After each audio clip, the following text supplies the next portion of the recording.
Shalom, selamat hari Minggu buat kita semua. Ada sukacita yang boleh kita rasakan di saat hari ini ketika kita kembali dapat berjumpa selalu persekutuan di dalam rumah Tuhan. Dan di saat ini lewat kebenaran firman Tuhan yang telah kita baca dari kitab Perjanjian Baru Injil Lukas pasal 16 ayat 10 hingga 18 dengan tema kemandirian berbasis pengembangan sosial ekonomi dan subtema mengelola kekayaan secara akuntabel dan transparan. Bapak Ibu umat Tuhan yang diberkati, bacaan saat ini dia menceritakan tentang Yesus yang berbicara tentang harta duniawi yaitu mamon. Kata mamon berasal dari bahasa Kasdim yang berarti kekayaan atau harta benda. Jadi kata mamon dapat dipakai untuk mempribadikan kekayaan.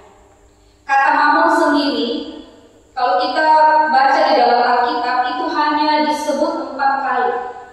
Terdapat dalam Injil Matius pasal 6 ayat 24 dan Injil Lukas pasal 16 ayat 9, 11, dan 13. Berbicara tentang kekayaan, bagi Yesus itu perkara kecil. Tapi bagaimana dengan kita, manusia? Apakah kekayaan juga itu perkara kecil bagi kita? Padahal Bapak Ibu Saudara-saudara, jika dilihat, didengar, banyak orang menjadi putus asa karena kekayaan, karena harta benda. Ada yang terhimpit kemiskinan. Akibatnya berbagai cara dilakukan, termasuk hal-hal yang jahat. Yang terpenting adalah keinginan untuk memiliki kekayaan itu tercapai. Yang bisa dilakukan menipu sana-sini, mencuri, melakukan kekerasan, mengorbankan keluarga, fitnah, bahkan juga mengkhianati Tuhan.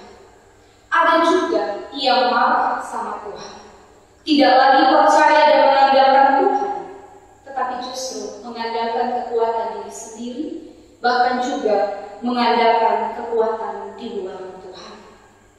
Ada juga yang bunuh diri karena mengalami krisis keuangan.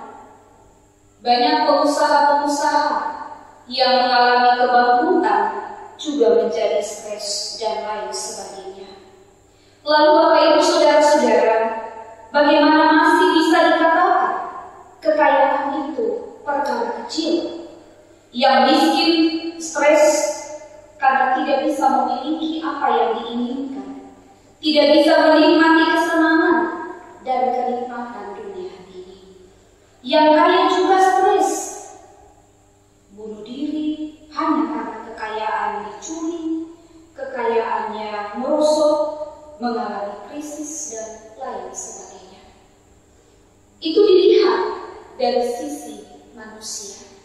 Tapi beda Bapak Ibu Saudara-saudara dengan cara pandang Allah terkait dengan kekayaan.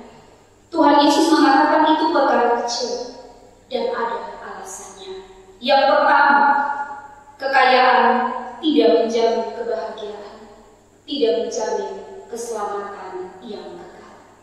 Yang kedua, orang mengejar kekayaan dengan berbagai cara, sehingga tidak peduli dengan hal-hal yang berharga di dalam hidupnya, atau untuk mendapatkan kekayaan ia rela mengorbankan sesuatu yang berharga, sesuatu yang jauh lebih besar dari hidupnya, seperti keluarganya, persahabatannya, nama baik, kesehatan, bahkan iman, percaya kepada Tuhan.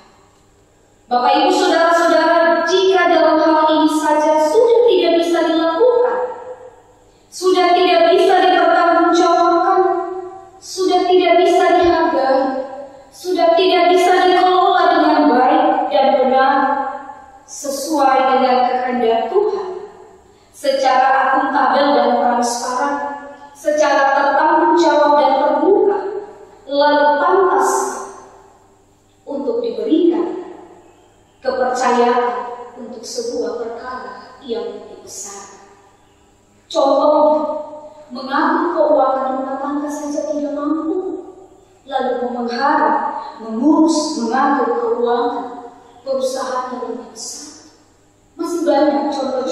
yang lain. Perkara kecil dia mengakibatkan perkara besar.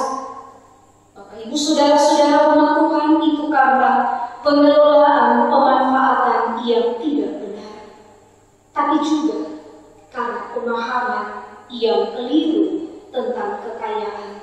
Itu yang membuat perkara kecil dia menjadi perkara besar. Lalu bagaimana dengan kita, Bapak Ibu umat Tuhan dan saya?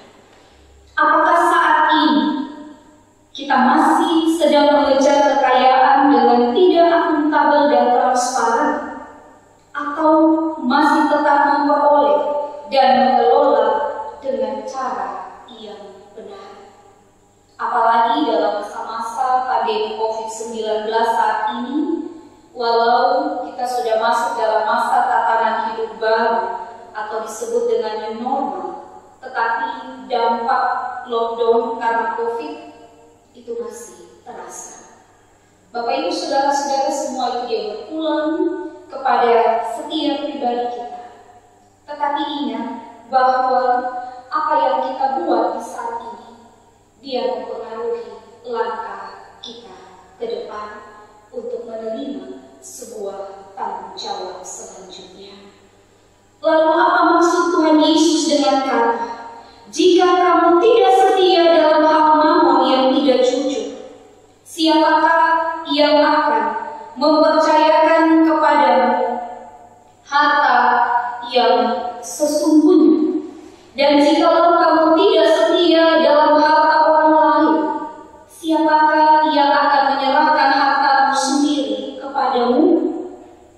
Bapak Ibu, anak-anak yang mendekati Tuhan, apa arti mamon yang tidak jujur? Pada masa Tuhan Yesus berada di dunia, banyak orang menggantungkan hidup mereka bukan kepada Tuhan, tetapi pada kekayaan. Karena itu berbagai cara mereka lakukan untuk mendapatkan. Bahkan dalam firman Tuhan dikatakan dalam ayat 14 di sana tercatat bahwa semuanya itu didengar oleh orang-orang Farisi, hamba-hamba uang itu, dan mereka mencemoohkan dia. Orang-orang Farisi yang disebut hamba-hamba uang, ketika mereka mendengar khotbah Yesus, mereka mencemooh Yesus. Itu karena pikiran hidup mereka hanya bergantung kepada kekayaan. Hartaku adalah milikku, itu pemahaman mereka. Yang seharusnya adalah hartaku milikmu, milik Tuhan, tetapi itu tidak ada di dalam pemahaman mereka. Bagi mereka, apa yang ada pada mereka itu adalah milik mereka, itu kerja keras mereka, dan mereka bisa mempergunakannya dengan seenaknya. Persekutuan yang diberkati bagi orang-orang Farisi pada saat itu, atau mereka yang disebut hamba-hamba uang, menganggap hidup tenang, hidup damai jika mereka ini memiliki banyak harta. Karena orang yang seperti ini dengan menjadi kaya, mereka merasa bahwa mereka akan dihormati, mereka akan merasa bahwa mereka akan dihargai. Dengan harta yang berlimpah, mereka memiliki kuasa untuk melakukan apa saja. Bahkan juga mereka dapat memiliki banyak budak dan lain-lain.